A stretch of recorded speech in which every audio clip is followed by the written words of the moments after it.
Salut à tous les amateurs de café et de discussions qui décoiffent.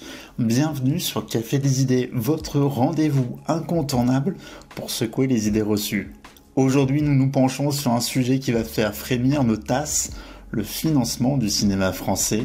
Alors que le prestigieux Festival de Cannes ouvre bientôt ses portes, une question brûlante persiste. Pourquoi continuons-nous à dépenser des sommes astronomiques de l'argent public pour soutenir une industrie qui semble tourner en rond? Entre les entrées en salle qui plongent et les films qui divisent, est-il encore pertinent de pomper des millions dans des projets cinématographiques souvent décevants? Asseyez-vous, prenez une gorgée de votre boisson préférée et préparez-vous pour un débat aussi intense que votre double expresso matinal.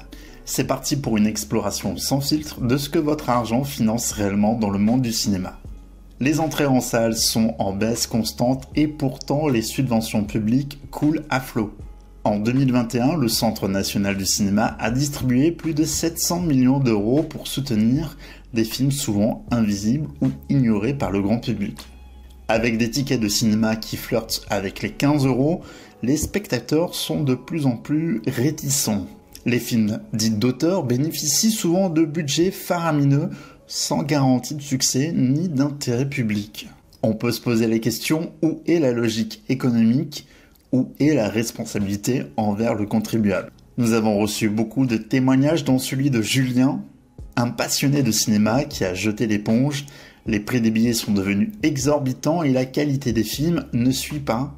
Je ne peux pas justifier de dépenser autant pour des productions qui me déçoivent régulièrement.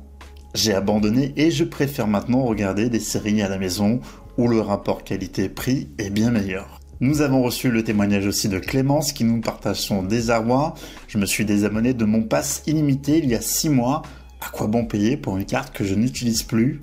Les films qui sortent ne me touchent plus et je trouve que le cinéma a perdu de ce qui le rendait spécial. Marc qui a aussi renoncé aux salles de cinéma. Ça fait des années que je mets plus les pieds dans une salle et récemment j'ai même arrêté tous mes abonnements, y compris Netflix. Les prix augmentent mais la qualité est loin d'être au rendez-vous. Souvent répétitif et superficiel, je préfère investir mon argent ailleurs. Dans notre discussion sur les finances du cinéma français, il est impératif de remettre en question le rôle de figures politiques comme Rachida Dati et les institutions telles que le ministère de la Culture. À une époque où chaque euro dépensé doit être justifié, doit-on vraiment continuer à financer un ministère dont l'impact sur le grand public est de plus en plus questionné? Les fonds alloués à la culture sont précieux et ils pourraient être utilisés de manière plus efficace. Au lieu de soutenir des projets cinématographiques qui ne rencontrent pas leur public, pourquoi ne pas investir dans des initiatives culturelles qui bénéficient directement à la communauté et encouragent une participation culturelle active?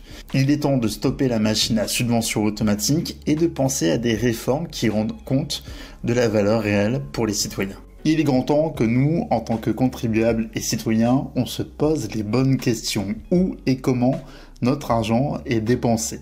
Les subventions doivent être méritées, non garanties. Devons-nous continuer à financer un ministère de la Culture qui semble plus préoccupé par le prestige que par les résultats? Je vous invite à partager vos opinions et à participer à ce débat essentiel. C'est en posant les questions difficiles et en exigeant la transparence que nous pourrons espérer une réforme significative. N'oubliez pas de vous engager dans cette conversation, votre voix compte, surtout quand il s'agit de l'utilisation de nos impôts. Commentez, partagez votre expérience et proposons ensemble des solutions pour un cinéma français revitalisé et authentique.